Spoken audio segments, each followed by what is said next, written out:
Biolit, enlighten, uncover, integrate, because life is never separate from knowledge. Great Expectations, Charles Dickens. Ours was the marsh country, down by the river, within, as the river wound 20 miles of the sea. My first most vivid and broad impression of the identity of things seems to me to have been gained on a memorable raw afternoon towards evening.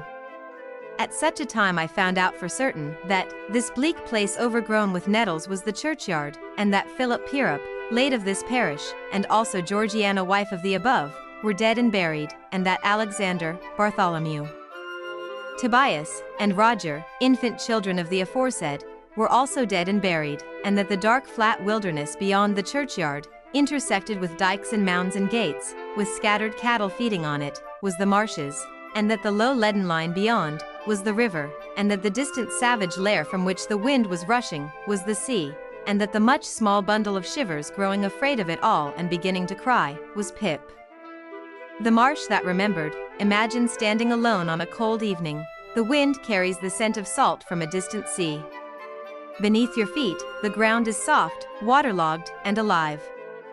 To most people, it is only a lonely marsh.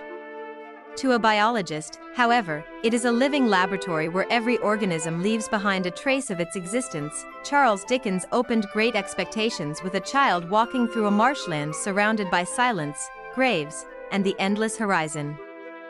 The landscape feels empty, but science tells a different story. Beneath the reeds, microorganisms recycle nutrients. Insects emerge from hidden larvae. Birds migrate across continents using these wetlands as temporary homes. Every square meter is filled with interactions too small for the eye to notice. The word marsh in biology is not merely a place.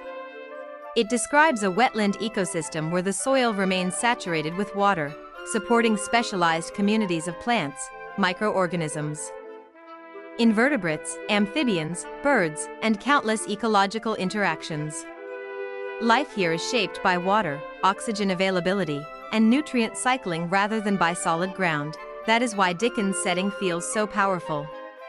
He unknowingly places his young protagonist in one of Earth's most biologically dynamic environments. The marsh is not simply a backdrop for fear, it is an ecosystem constantly changing, adapting, and renewing itself. Even where humans see isolation, biology reveals extraordinary complexity. Perhaps literature and biology have always been telling the same story. One uses words, the other uses living systems. Both remind us that every landscape carries memories, some written in books, others encoded within ecosystems. Biolit reminds us that every scientific concept has a story, and every great story contains a piece of science. When we read literature through the eyes of biology, familiar words become windows into evolution, ecology, and the remarkable. Extraordinary complexity. Perhaps literature and biology have always been telling the same story. One uses words, the other uses living systems. Both remind us that every landscape carries memories, some written in books, others encoded within ecosystems. Biolit reminds us that every scientific concept has a story, and every great story contains a piece of science.